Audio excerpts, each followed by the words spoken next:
오늘 우리가 읽은 이사야 39장은 이사야 전체를 연결하는 아주 중요한 장입니다.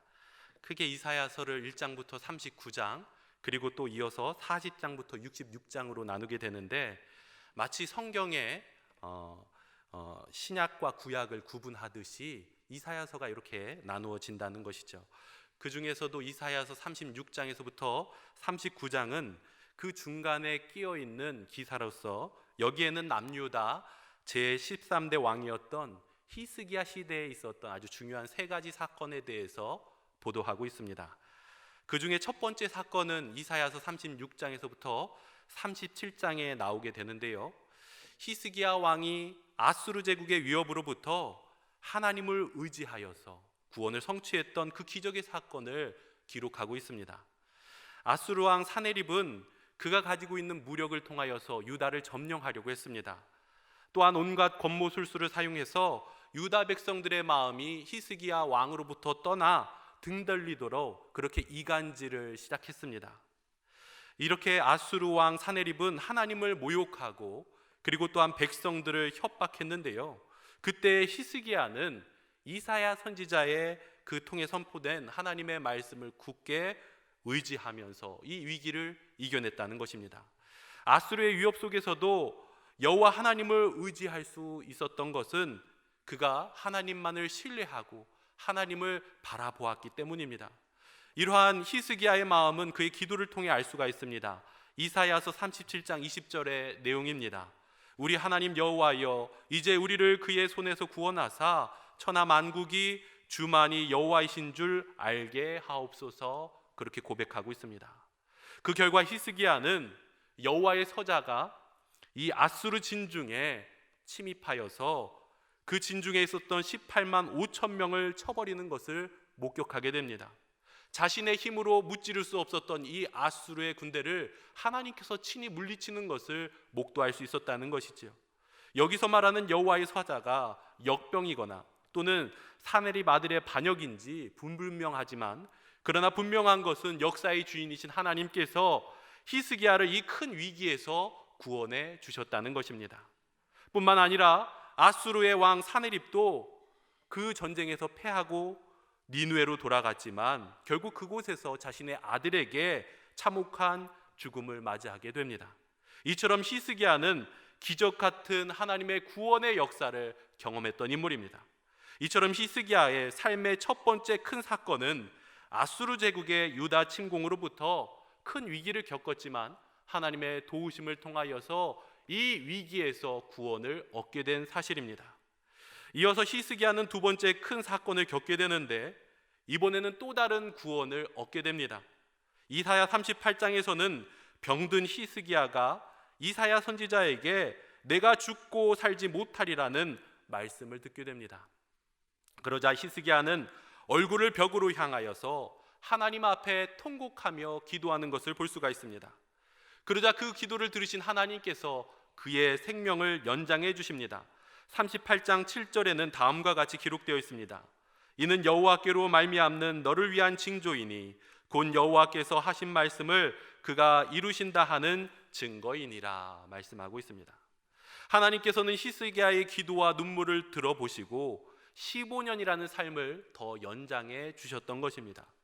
죽을 병에 걸렸던 히스기야가 하나님을 향한 믿음과 기도로 치유함을 받고 그의 생명을 15년이나 연장받았던 그 놀라운 사건이 바로 두 번째 등장하는 사건입니다.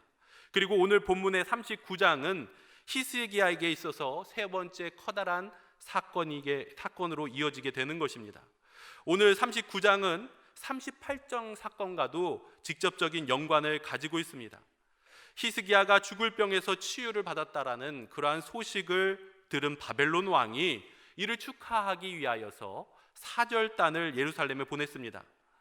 그러자 이것이 너무나도 기쁜 나머지 성급한 마음에 히스기야 왕은 유다의 모든 보물과 그리고 무기를 보여주는 실수를 저지르고 맙니다.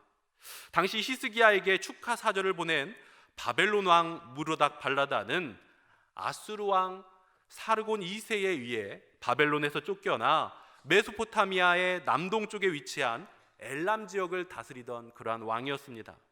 바벨론 왕이 히스기야에게 축하 사절을 보낸 것은 당시 반아수르 정책을 취하고 있던 히스기야와 동맹을 맺기 위함이었습니다. 당시는 급변하는 시기였습니다. 강력했던 아수르 제국은 내전과 그리고 그 외부의 반란으로 인하여서 점차 쇠락의 길에 빠져들기 시작했습니다. 아수르의 식민지였던 바벨론이 도리어 아수르와 대항하기 위하여 동맹 세력들을 규합하던 때이기도 합니다. 바로 그때에 히스기야는 바벨론이랑 동맹하여서 아수르 제국을 함께 물리치고자 하는 그러한 생각에 마음이 빼앗기고 말았던 것입니다. 그로 인하여서 히스기야는 다윗 왕조가 그간 쌓아온 모든 소유물들을 바벨론의 사자들에게 보여주었던 것입니다. 분명 히스기야가 바벨론의 사자들에게 그의 모든 소유를 보여주었던 이유는 여기에 있습니다. 히스기야는 앞으로 일어날 동맹 세력들과 규합을 통하여서 이 아수르의 제국을 물리칠 일들에 그 마음이 들떠 있었다는 것입니다. 이 규합을 통하여서 참된 자유와 해방을 경험하리라 마음 가운데 확신하고 있었던 것입니다. 그런데 이 바벨론 왕이 보냈던 편지는 구원의 편지가 아니라 오히려 멸망의 편지가 되고 말았던 것입니다. 히스기야가 이처럼 바벨론과 흔쾌하게 동맹을 맺는 데는 하나님보다도 군사력을 더 의지하려는 사람의 생각이 앞섰기 때문입니다. 히스기야는 하나님의 놀라운 은총으로 생명을 15년이나 더 연장받았음에도 불구하고 그때에도 하나님을 의지하지 못하고 하나님보다 세상적인 힘을 더욱 의지하려 했다는 것입니다. 이에 하나님은 이사야 선지자를 통하여서 그의 경솔한 행동을 책망하고 앞으로 장차 유다가 바벨론을 통하여 멸망하게 될 것을 알려주고 있는 것입니다. 그리하여 이 39장은 앞으로 40장 이후에 예언이 될 바벨론 포로의 그 배경이 되는 이야기인 것입니다. 이러한 사건의 배경을 우리가 이해하고 오늘 말씀을 살펴보고자 합니다. 오늘 말씀 1절을 우리가 다 같이 한번 큰 소리로 읽어보겠습니다. 그때에 발라단의 아들 바벨론 왕 무로닥 발라단이 히스기야가 병들었다가 나았담을 듣고 히스기야에게 글과 예물을 보낸지라 말씀하고 있습니다. 히스기야는 불치병으로 사형 선고를 받았다가 하나님의 능력으로 치료를 받게 된 것입니다. 이 소식을 들은 바벨론 왕 무로닥 발라단은 히스기야에게 글과 예물을 보내어서 히스기야의 쾌유를 축하해 주었습니다. 이처럼 한 나라의 왕이 중병에 걸렸다가 회복되게 되면 그 이웃 나라에서 사신을 보내주고 그리고 또한 축하하고 예물을 전해주는 것은 일종의 관례였습니다. 그런데 사실 무로닥 발라단이 축하 사신을 보낸 실제 이유는 따로 있었습니다. 바벨론 왕의 관심은 유다와 군사 동맹을 맺어서 아수르와 대항하는 데 그 뜻이 있었다는 것입니다. 이를 기뻐한 히스기야는 바벨론과 군사 동맹을 맺고 자신의 보물 창고는 물론 무기고 그리고 국내의 모든 소유를 다 보여주는 것을 볼 수가 있습니다. 그런데 이러한 히스기야의 행동은 결국 하나님의 심판을 가져오고 말았습니다. 왜냐하면 히스기야가 바벨론과 군사 동맹을 맺는 것은 하나님의 방법이 아니기 때문입니다. 특별히 하나님께서는 히스기야의 병을 고쳐주시겠다고 응답하실 그때에도 아수르의 손에서 벗어나게 해주실 것이라 약속해 주셨습니다. 이사야 38장 6절 말씀입니다. 너와 이 성을 아수르 왕의 손에서 건져내겠고 내가 또 이 성을 보호하리라 말씀하셨습니다. 따라서 히스기야가 바벨론과 군사동맹을 맺는 것은 하나님 약속에 대한 불신앙이라 말할 수 있는 것입니다. 이러한 일은 전에도 하나님께서 질책하셨던 애굽과의 동맹과 별반 다름없는 행동이었기에 이토록 히스기야는 실수를 범한 것입니다. 그런데 오늘 본문에서 우리가 주목해야 할 것은 이 시기가 히스기야가 하나님의 은혜로 병고침을 받고 난 이유라는 것입니다. 이때가 바로 히스기야가 놀라운 하나님의 권능을 체험한 시기였다는 것입니다. 히스기야는 분명히 하나님의 은혜에 감사하고 하나님을 사랑하는 마음이 가득했을 것입니다. 그런데 이렇게 감사와 사랑이 넘치는 때에도 히스기야는 그만 유혹에 넘어지고 말았다는 것입니다. 이러한 사실은 오늘 우리에게도 유혹이 넘어가는 시기가 따로 있는 것이 아니라는 것을 알려주고 있다는 것입니다. 베드로전서 5장 8절에서는 우리에게 이렇게 권면하고 있습니다. 근신하라, 깨어라. 너희 대적 마귀가 우는 사자와 같이 두루 다니며 삼킬 자를 찾나니 라고 말씀하고 있습니다. 우리의 신앙을 넘어뜨리려는 악한 사단의 유혹은 강하고 집요하다는 것입니다. 이러한 유혹은 성도들의 삶이 어렵고 힘들 때에만 찾아오는 것이 아닙니다. 오히려 평안할 때에도, 우리 삶이 형통할 때에도 더욱 강력한 그러한 유혹이 다가온다라고 말씀하고 있는 것입니다. 그래서 고린도전서 10장 12절에서는 이렇게 말씀하고 있습니다. 그런즉 선줄로 생각하는 자는 넘어질까 조심하라, 우리에게 경고하고 있는 것입니다. 실패의 순간이 아니라 성공의 순간에 더욱 조심해야 하는 것이고, 슬픔의 순간이 아니라 기쁨의 순간 우리는 더욱더 우리의 모습을 살펴야 하는 것입니다. 이때가 오히려 성도들이 유혹에 더욱 쉽게 넘어질 수 있기 때문입니다. 그러므로 우리 그리스도인들은 언제 어디서 닥쳐올지 모르는 그 유혹에 대비하여서 늘 깨어 있어야 하는 것입니다. 악한 마귀는 성도들을 넘어뜨리기 위하여 수단과 방법을 가리지 않고 다양한 방법으로 공격합니다. 그러므로 하나님의 은혜를 경험하는 그 순간에도 우리는 결코 방심해서는 안 된다는 것입니다. 하나님의 놀라운 능력을 체험한 그 히스기야도 깨어있지 않을 때 이러한 유혹에 넘어지고 말았다는 것입니다. 그러므로 이러한 사실을 교훈 삼아 항상 유혹에 깨어 준비함으로 승리의 삶을 살아갈 수 있는 우리 천국교회 성도님들 되시기를 바랍니다. 다 같이 2절 말씀을 읽어보겠습니다. 히스기야가 사자들로 말미암아 기뻐하여 그들에게 보물창고 곧 은금과 향료와 보배로운 기름과 모든 무기고에 있는 것을 다 보여주었으니 히스기야가 궁중의 소유와 전궁대의 소유를 보이지 아니한 것이 없는지라. 아멘.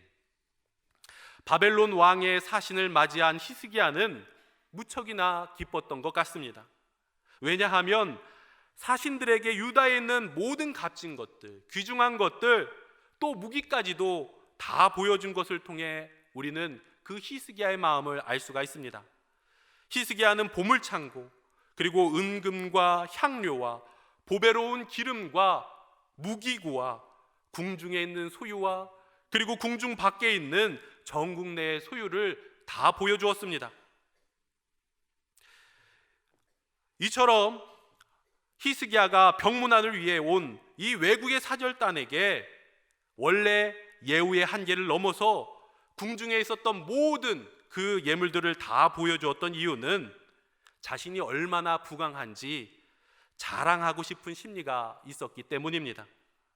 다시 말해서 히스기야는 사람의 평가를 중요히 여기는 마음이 어느샌가 자리 잡고 있었다라는 것입니다. 오늘 본문에서 히스기야가 바벨론에서 온 사자로 인하여 기뻐했다 기록하고 있습니다. 히스기야가 기뻤던 이유는 단순히 사자들이 찾아와서 조문하며 그리고 또한 예물 때문에 기뻐했던 것이 아닙니다. 바벨론의 사신들은 히스기야를 높게 평가했기에 기뻐하는 마음이 있었던 것입니다. 이 사신들이 히스기야를 찾아와서 먼저 불치병에서 고침받은 사건을 축하했을 것입니다. 그리고 또한 아수르라는 강대국에 굴복하지 않고 그들을 대항하는 왕의 면모를 칭찬했을 것입니다. 그리고 국가적으로 아수르를 대항하는 같은 입장에서 그 동맹을 맺기를 요구했을 것입니다. 이러한 바벨론의 사신들의 평가가 히스기야의 마음을 기쁘게 했던 것입니다. 히스기야는 하나님으로 기뻐하는 대신에 사람의 평가에 마음을 두고 거기에 기뻐했다는 것입니다. 사람의 평가를 중요시하는 그 히스기야의 마음은 그의 행동에서도 고스란히 드러나는 것을 볼 수가 있습니다.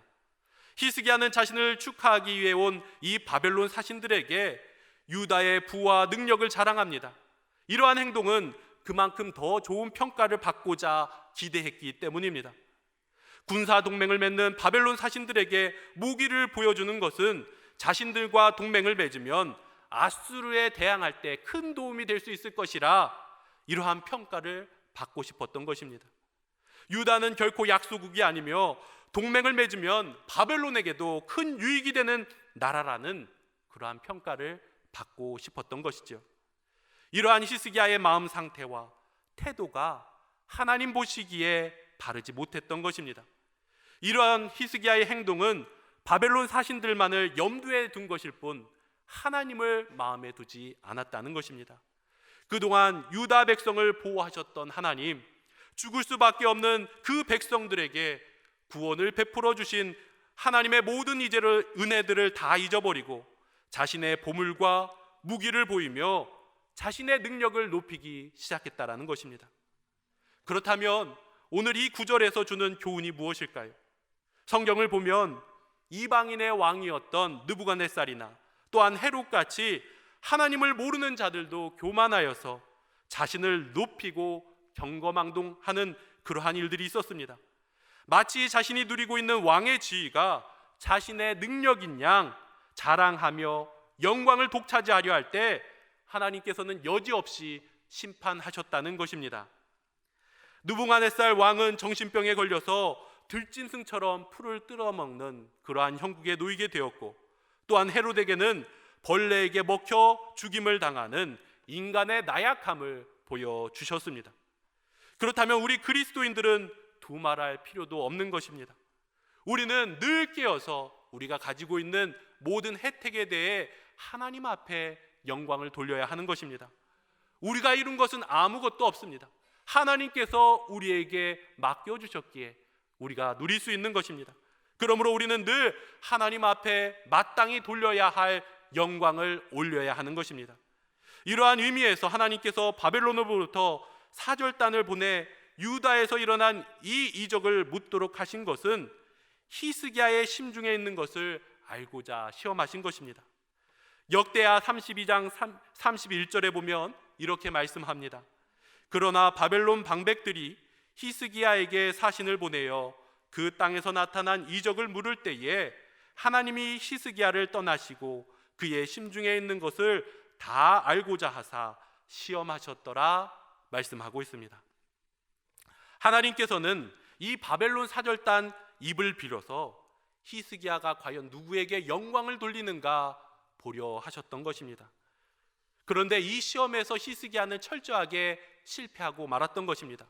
결국 하나님께서는 히스기야가 잘 보이려던 이 바벨론을 통하여서 유다를 심판하시겠다 말씀하셨습니다. 오늘날에도 하나님보다도 사람의 평가를 염두에 두고 사는 사람들이 많이 있습니다. 사람의 평가에 따라 일희일비하면서 어리석게도 사람들에게만 잘 보이려고 힘을 기울이는 사람들이 너무나 많이 있습니다.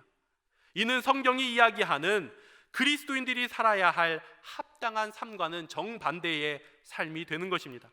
우리는 어려울 때 하나님 앞에 도움을 간구하듯이 잘되고 형통할 때에도 마땅히 하나님을 의지하는 자세를 잃지 말아야 하는 것입니다. 보다 더욱더 하나님을 높이고 우리를 구원하신 예수 그리스도의 십자가만을 자랑하는 삶이 참된 복된 삶이라는 것입니다. 그러므로 오늘 우리 그리스도인들은 사람의 평가가 아니라 하나님의 평가를 두려워하며 살아야 하는 것입니다. 하나님께 인정받기를 원하는 사람은 하나님 뜻에 따라 살고자 다짐하는 그러한 사람이 되는 것입니다. 갈라디아서 1장 10절은 우리에게 이렇게 권면합니다. 이제 내가 사람들에게 좋게 하랴, 하나님께 좋게 하랴, 사람들에게 기쁨을 구하랴. 내가 지금까지 사람들의 기쁨을 구하였다면 그리스도의 종이 아니니라 말씀하고 있습니다. 오늘 우리는 어떠한 삶을 살고 계십니까? 하나님의 시선, 하나님의 뜻, 하나님의 말씀을 우리 마음 가운데 두고 기쁨으로 살아가고 계십니까? 아니면 사람들이 보는 시선, 사람의 생각과 뜻을 더 마음에 두고 사람들의 눈치를 보며 살아가고 있지는 않으십니까? 오늘 우리가 하나님이 기뻐하시는 뜻으로 우리의 삶의 방향을 올바르게 수정할 수 있기를 바랍니다.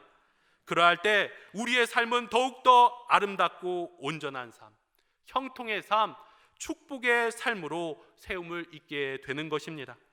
날마다 주님의 뜻을 기억하면서 하나님께 영광을 올려드리며 사람을 두려워하지 않고 하나님 중심으로 살아갈 수 있는 여러분이 될 수 있기를 바랍니다. 이어서 3절과 4절 말씀입니다. 다 같이 읽어보겠습니다. 이에 선지자 이사야가 히스기야 왕에게 나와 묻되 그 사람들이 무슨 말을 하였으며 어디서 왕에게 왔나이까? 히스기야가 이르되 그들이 원방 곧 바벨론에서 내게 왔나이다 하니라. 이사야가 이르되 그들이 왕의 궁전에서 무엇을 보았나이까 하니 히스기야가 대답하되 그들이 내 궁전에 있는 것을 다 보았나이다. 내 창고에 있는 것으로 보이지 아니한 보물이 하나도 없나이다 하니라. 이상하게도 이사야 선지자는 히스기야에게 방금 왔던 이 바벨론 사절단에 대해 질문하고 있습니다. 그런데 이사야 선지자의 질문을 가만히 살펴보면 이것이 정말로 몰라서 지금 히스기야 왕에게 묻고 있는 것이 아닌 듯 보입니다. 왜냐하면 아무것도 모르는 자가 이처럼 정확하게 있었던 사실을 낱낱이 짚어가며 물을 수는 없는 것입니다. 그렇다면 이사야 선지자는 모든 내용을 다 알고 있으면서도 왜 모르는 채 하며 히스기야 왕에게 이 내용들을 다시 또 연거푸어 묻고 있을까요? 성경에서는 이처럼 알고도 모르는 척 묻는 경우가 많이 등장합니다. 사무엘상 13장과 15장에 보면 사무엘 선지자가 사울이 블레셋과 전쟁을 앞두고 사무엘이 도착하기도 전에 서둘러 제사를 지냈을 때 사울 왕에게 이렇게 물어봅니다. 왕이 행하신 것이 무엇이냐라고 물어보지요. 사무엘은 이미 알고 있었으면서도 사울 왕에게 다시 한번 물어보았습니다. 또 사울이 아말렉을 완전히 진멸하지 않고 좋은 전리품을 남겨두었으면서도 여호와의 명령을 다 행하였다고 그렇게 이야기할 때에도 다시 한번 묻습니다. 그러면 내 귀에 들려오는 이 양의 소리와 내게 들리는 소의 소리는 어찌 됨이니까? 라고 묻습니다. 사무엘 선지자는 이미 다 알고 있었지만 사울에게 다시 한번 반복해서 묻고 있는 것입니다. 하나님께서도 이렇게 모르는 척 질문하는 경우가 있습니다. 창세기 3장 9절에 보면 아담과 하와가 범죄를 한 후에 하나님을 피해 나무 사이에 숨었을 때에도 내가 어디에 있느냐 그렇게 물으십니다. 이미 하나님께서는 다 알고 계시지만 아담과 하와를 부르시면서 찾고 계시는 것입니다. 열왕기상 19장 9절에서도 엘리야가 호렙산으로 피하여 왔을 때 내가 어찌하여 여기 있느냐 물으십니다. 우리 예수님도 마찬가지입니다. 예수님께서는 제자들이 누가 더 크냐 이 문제로 싸우고 있을 때에 그때 예수님께서 이렇게 물으셨습니다. 너희가 길에서 서로 토론한 것이 무엇이냐? 이러한 질문들은 하나님께서 정말로 몰라서 물으신 것이 아니라 하나님께서 다 알고 계시지만 다시 한번 묻고 계시는 것입니다. 하나님은 지금 이 시간에도 불꽃 같은 눈동자로 우리를 감찰하고 계시는 분이십니다. 땅 위의 모든 일들은 물론이며 우리 사람의 심령까지도 꿰뚫어 환하게 하시는 분이 바로 우리 하나님이십니다. 따라서 하나님은 우리에게 질문하시는 이유가 몰라서가 아니라 우리 자신에게 다시 한번 점검할 수 있도록 스스로에게 묻고 계시는 것입니다. 지금 현재의 모습이 어떠한지를 깨닫게 하기 위하여서 재차 묻고 스스로 확인하게 만들고 계시는 것입니다. 그렇다면 지금 하나님께서 우리에게 누군가를 통하여 질문하고 있다면 우리는 하나님 앞에 정직하게 고백할 수 있어야 한다는 것입니다. 그리고 나의 모습을 점검하고 나의 잘못된 모습을 수정해야 하는 것이 하나님 앞에서 그리스도인의 바른 모습이라는 것입니다. 동시에 하나님의 뜻을 찾는 간절한 심정으로 하나님의 말씀을 묵상하며 우리 안에 있는 그 욕심과 탐욕과 정욕들을 버려야 하는 것입니다. 그리하면 하나님의 뜻과 더불어 우리가 어디서부터 잘못됐는지 우리의 모습을 발견할 수 있게 되는 것입니다. 오늘 하나님은 우리에게 묻고 계십니다. 내가 행한 것이 무엇이냐? 내가 지금 어디에 서 있느냐? 우리에게 묻고 계십니다. 세상을 향한 욕심 때문에 어긋나 있던 그 나의 마음을 이제는 하나님의 뜻으로 바로 돌이켜서 하나님이 원하시고 기뻐하시는 그 자리에 올바르게 설 수 있는 여러분이 될 수 있길 바랍니다. 이어서 6절입니다. 우리 6절 말씀 함께 읽겠습니다. 보라, 날이 이르리니 내 집에 있는 모든 소유와 내 조상들이 오늘까지 쌓아둔 것이 모두 바벨론으로 옮긴 바 되고 남을 것이 없으리라. 여호와의 말이니라. 이사야 선지자는 히스기야 왕에게 하나님의 심판을 선언하면서 보라, 날이 이르리니 라고 말씀하고 있습니다. 여기서 보라라고 번역된 히브리어는 힌네라고 읽는데요, 이 뜻은 중요한 사실을 말하기 전에 듣는 자가 주목하도록 먼저 선포하는 것입니다. 그러므로 미래에 있을 예언이나 하나님께서 하실 약속, 이 성취될 일들에 대해 선포할 때 반드시 들어가는 단어가 바로 힌네라는 것입니다. 여기서 날이 이른다는 것은 히스기야의 행동에 대한 심판의 날이 올 것이다 라고 알려주고 있는 것입니다. 하나님께서는 이 히스기야의 어리석은 행동의 씨앗이 어떤 결과를 가져오게 되는지 알려주고 있는 것입니다. 그 첫 번째 저주로 하나님께서는 내 집에 있는 모든 소유와 내 조상들이 오늘까지 쌓아둔 것이 모두 바벨론으로 옮긴 바 되고 라고 말씀하고 있습니다. 특히 여기서 주목해야 할 것은 뒷부분입니다. 히스기야의 그 어리석은 행동 하나로 인하여서 그동안 자신이 쌓은 것은 물론이고 조상들이 쌓아놓은 모든 것까지 하루아침에 다 사라지게 될 것이라 말씀하고 있는 것입니다.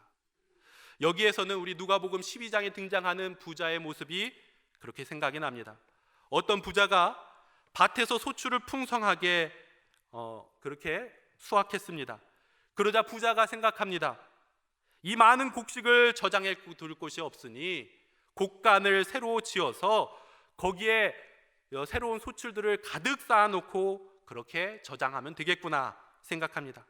그러면서 드는 생각이, 인생아, 여러 해 동안 쓰기에 넉넉한 재산들을 모았으니 이제는 먹고 마시며 인생을 즐기자 하는 생각이 들기 시작합니다. 그때 하나님께서 이 어리석은 부자에게 말씀하죠. 어리석은 사람아, 오늘 밤 내 영혼을 가져가게 되면 내가 준비한 것이 누구의 것이 되겠느냐 말씀합니다. 우리가 그토록 자랑하고 하나님보다도 더 소중히 여기는 이 세상의 것들이 결국에는 내 것이 아니라 말씀하고 있는 것입니다. 하나님 불면은 한순간에 사라지고 마를 바람과도 같은 것이라 우리에게 알려주고 계시는 것입니다. 그러므로 우리는 하나님 앞에 서 있음을 기억하며 어떠한 것도 인생에 자랑이 없음을 우리는 분명히 기억해야 하는 것입니다. 그리고 이러한 심판은 여기서 그치지 않고 계속되는데요, 7절에 보면 히스기야의 후손 가운데 몇이 바벨론으로 끌려가 환관이 될 것이라 말씀하는 것을 볼 수가 있습니다. 오늘 말씀 7절을 우리 함께 읽어보겠습니다. 또 내게서 날 자손 중에서 몇이 사로잡혀 바벨론 왕궁에 환관이 되리라 하셨나이다 하니, 환관이 된다는 것은 고통스러운 일뿐만 아니라 매우 수치스러운 일입니다. 특별히 이는 하나님의 축복에서 끊어진다라는 의미이기도 합니다. 왜냐하면 하나님께서 처음에 창세기에 보면 인류에게 주셨던 큰 뜻이 있습니다. 생육하고 번성하여 창대하게 되는 것이 인류를 향한 하나님의 큰 뜻이었습니다. 그런데 환관이 되면 더 이상 생식과 출산을 할 수 없게 되는 것입니다. 그러므로 하나님의 축복에서 끊어짐을 의미하는 것이라 볼 수 있는 것입니다. 따라서 자신의 영광을 드러내고 하나님보다 이방을 더 의지하려 했던 이 히스기야의 어리석은 행동 하나가 자신뿐만 아니라 과거의 조상들이 쌓아 올린 공적과 그리고 앞으로 후손들의 미래까지도 엄청난 해를 끼치게 되었음을 알려주고 있는 것입니다. 성경을 보면 이처럼 유사한 사건들이 등장합니다. 성경에는 왕이 아니더라도 한 사람의 행위로 인하여서 엄청난 결과를 낳은 예들이 많이 있습니다. 여호수아 7장에 보면 아간이라는 인물이 등장합니다. 아간은 모세나 여호수아처럼 이스라엘의 최고 지도자는 아니었지만 그가 가지고 있었던 탐욕스러운 도둑질로 인하여서 가나안 전쟁에서 패전하게 되고 많은 이들이 죽게 되는 엄청난 피해를 안겨주었습니다. 반면에 열왕기하 5장에 보면 아람의 포로로 끌려갔던 이스라엘의 계집종 하나가 등장하는데요, 이 계집종은 아람 군대 장관 나하만에게 선지자 엘리야를 소개하는 말 한마디를 통하여서 나하만의 문둥병이 낫게 하는 아주 귀한 초석을 이루게 됩니다. 뿐만 아니라 이스라엘의 하나님을 만방에 알리는 그 놀라운 역사를 이루는 것을 볼 수가 있습니다. 오늘 우리의 작은 행동 하나가 나 자신은 물론이고 이웃을 실족하게도 하고 또한 구원하게도 만든다라는 것을 우리는 분명히 기억해야 한다는 것입니다. 따라서 우리는 우리의 작은 행동 하나라도 소홀히 여기지 않고 더욱더 거룩하고 하나님 기뻐하시는 뜻으로 순종하며 나아가야 한다는 것입니다. 오늘 우리가 거룩한 제사장이며 이 땅의 복의 근원으로서 택함을 받은 하나님의 백성임을 기억하면서 항상 말씀에 따라 의와 진리에 힘쓸 수 있는 여러분이 될 수 있기를 바랍니다. 자, 마지막 8절입니다. 함께 읽겠습니다. 히스기야가 이사야에게 이르되 당신의 이른바 여호와의 말씀이 좋소이다 하고 또 이르되 내 생전에는 평안과 견고함이 있으리로다 하니라. 오늘 이 말씀을 보면 이사야 선지자를 통하여서 하나님의 심판이 선언되었을 때 히스기야가 보인 반응에 대해 마치 이기적인 모습과 같이 느껴지기도 합니다. 그래서 종종 이 내용들을 히스기야가 이기적인 마음을 가지고 있었다라고 해석하는 경우도 있습니다. 즉 내가 죽은 뒤에는 홍수가 나든 말든 하는 식의 무책임한 태도를 보이고 있다는 것이지요. 하지만 열왕기와 역대기에서 보면 공통적으로 평가하듯이 히스기야는 그의 조상 다윗의 모든 행위와 같이 여호와 보시기에 정직이 행했던 사람이라 평가하고 있습니다. 게다가 역대하 32장 26절에 보면 히스기야가 마음의 교만함을 뉘우치고 예루살렘 주민들도 그와 같이 하였으므로 여호와의 진노가 히스기야의 생전에는 그들에게 내리지 아니하니라 라고 이야기하고 있습니다. 따라서 이러한 점을 고려할 때 히스기야는 자신의 어리석은 행동을 인정하며 하나님께서 주시는 그 징계를 선히 받아들이고 수용했다라고 보는 것이 더 올바른 해석일 것입니다. 때문에 히스기야 삶에 대해 마지막으로 기록한 역대하 32장에 보면 하나님께서 히스기야에게 재산을 심히 많이 주었으며 그리고 또한 모든 일들을 형통하게 하였고 죽은 후에도 높은 묘실에 장사되어 죽음을 존경하는 내용들이 기록되어 있습니다. 평생을 경건하게 살았을 뿐만 아니라 징계조차도 선히 받았던 자에 대한 하나님의 축복이라 할 수 있는 것이죠. 이러한 히스기야의 태도에 관련하여서 우리가 떠오르는 인물이 하나 있습니다. 바로 다윗 왕입니다. 다윗 역시 밧세바와의 간음과 그리고 또한 우리아를 살해한 일로 하나님의 징계를 받았을 때 이를 선히 받아내는 모습을 볼 수가 있습니다. 다윗의 아들 압살롬의 반역으로 피난길에 올랐을 때에 그때 다윗은 시므이와 같이 저주하는 사람들, 조롱하는 사람들이 와서 그때에도 인내하며 참는 모습을 볼 수가 있습니다. 또한 다윗의 인구조사로 인하여서 다시 징계를 받을 때에도 순종하는 자세를 통하여 감내함으로써 더 큰 징계를 피해가는 것을 볼 수가 있습니다. 결국 죽는 날까지 하나님의 마음에 합한 자라 그렇게 칭찬을 받게 된 것입니다. 신명기 8장 5절에서부터 6절 말씀입니다. 너는 사람이 그의 아들을 징계함 같이 내 하나님 여호와께서 너를 징계하시는 줄 마음에 생각하고 내 하나님 여호와의 명령을 지켜 그의 길을 따라가며 그를 경외할지니라 말씀하고 있습니다. 우리는 연약하여서 범죄하기도 쉽고 또 그로 인하여서 하나님께 징계를 받기도 합니다. 그러나 우리가 범죄하였을지라도 하나님의 징계를 받을 때에도 결코 낙심하거나 불평해서는 안 되는 이유가 여기에 있는 것입니다. 하나님께서는 반드시 그 징계를 선히 받는 자들을 기억하고 계시다는 것입니다. 요한계시록 3장 19절 말씀입니다. 물은 내가 사랑하는 자를 책망하여 징계하노니 그러므로 내가 열심을 내라 회개하라 말씀하고 계십니다. 징계를 하나님의 사랑과 은총으로 알아 선이 받게 된다면 그릇된 것을 바로잡고, 그리고 또한 하나님께서 내리시는 커다란 축복을 얻게 되는 것입니다. 오늘 우리 삶 가운데 하나님의 징계가 있다면 더욱더 겸손히 그 징계를 받으며 성숙한 믿음의 사람으로서 더욱더 가까이 나아갈 수 있는 여러분이 될 수 있기를 바랍니다. 오늘 말씀은 이사야서 한복판에 뜬금없이 히스기야 이야기가 4장에 걸쳐서 등장하고 있습니다. 히스기야 이야기가 등장하기 이전에는 이스라엘과 이방 민족이 저지른 죄악에 대한 심판의 이야기들이 주로를 이루고 있으며, 그리고 그 이후에는 장차 오실 메시아와 하나님 나라에 대한 그러한 구원의 이야기로 가득 차 있습니다. 이 두 가지 극명한 예언들 중간에 끼어 있는 히스기야 이야기는 우리에게 무엇을 말씀하는가?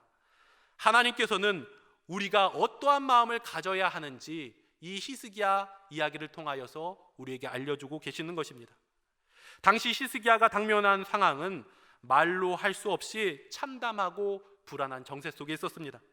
아수르가 요구하는 조공을 다 바쳐도 계속해서 유다를 괴롭히고 침공하겠다라는 그 으름장을 놓는 사내립 앞에서 괴로운 심정을 안고 살아가야만 했습니다. 그때 히스기야는 통회하는 심정으로 하나님 앞에 나아가 자신의 마음을 찢으며 하나님 앞에 엎드려 날마다 기도했습니다. 그 결과 하나님께서는 히스기야를 구원해 주셨습니다. 그리고 나서 나오는 이야기는 히스기야가 중병에 걸린 이야기입니다. 열왕기 하 20장에서도 그 원인을 볼 수가 있는데요, 20장 5절 말씀입니다. 너는 돌아가서 내 백성 주권자 히스기야에게 이르기를 왕의 조상 다윗의 하나님 여호와의 말씀이 내가 내 기도를 들었고 내 눈물을 보았노라. 내가 너를 낫게 하리니 내가 3일 만에 여호와의 전에 올라가겠고 말씀하는 것을 볼 수가 있습니다. 히스기야의 이 이야기를 들어볼 때 히스기야의 모습을 우리가 짐작할 수가 있습니다. 마음이 조급하고 궁지에 몰릴 때는 날마다 성전에 올라가서 기도하던 히스기야였지만 그 위기가 벗어나고 난 뒤에는 어찌 보면 성전에 올라가는 발걸음이 멈춘 듯 보입니다. 자신의 죽을 병으로 인해 얼굴에 벽을 대고 심한 통곡과 눈물로 간구하였을 때 하나님께서 그 기도를 들으셔서 다시 회복시켜 주는데 3일 만에 여호와의 전으로 이끄시는 것을 볼 수가 있습니다. 하나님께서 히스기야에게 원하시는 것은 늘 한결같이 성전을 떠나지 않고 주님을 의지하는 통회하고 가난한 심정인 것입니다. 어려울 때 하나님을 간절히 찾고 상황이 호전되면 하나님을 잊어버리는 그러한 신앙이 아니라 늘 한결같이 어려울 때에도 기쁠 때에도 하나님 앞에 나아가 엎드리는 그러한 신앙인을 원하셨다는 것입니다. 사람은 조금만 방심하고 조금만 마음을 놓으면 죄악의 세력에 사로잡혀서 그릇 행할 수 있게 되는 것입니다. 그토록 경건하고 신실한 신앙을 가졌던 히스기야도 이상하게 오늘 본문 39장에서 갑작스럽게 자신을 자랑하고 하나님을 떠나 사람을 의지하는 모습을 볼 수가 있습니다. 참으로 이상하죠. 참으로 이해할 수가 없습니다. 하나님에게 그토록 많은 은혜를 받은 히스기야인데 사람을 의지하는 모습을 볼 때 참으로 이해할 수가 없습니다. 그러나 이것이 바로 사람의 본 모습이라는 것입니다. 그러므로 오늘 말씀을 통하여 우리는 마음에 새겨야 합니다. 앞으로 전개될 이사야서 40장의 그 모든 내용을 통하여서도 메시아의 영광스러운 그 약속을 받아들일 때 우리가 가져야 할 마음이 무엇인지를 히스기야를 통해 보여주고 계시는 것입니다. 항상 깨어서 근신하라는 그 말씀을 우리 마음 가운데 되새길 수 있기를 바랍니다. 변하기 쉽고 흔들리기 쉬운 그 사람에게 소망을 두지 말고 오직 신실하신 하나님, 언제나 변함없으시고 영원하신 하나님 말씀에 소망을 둘 수 있는 여러분이 될 수 있기를 바랍니다.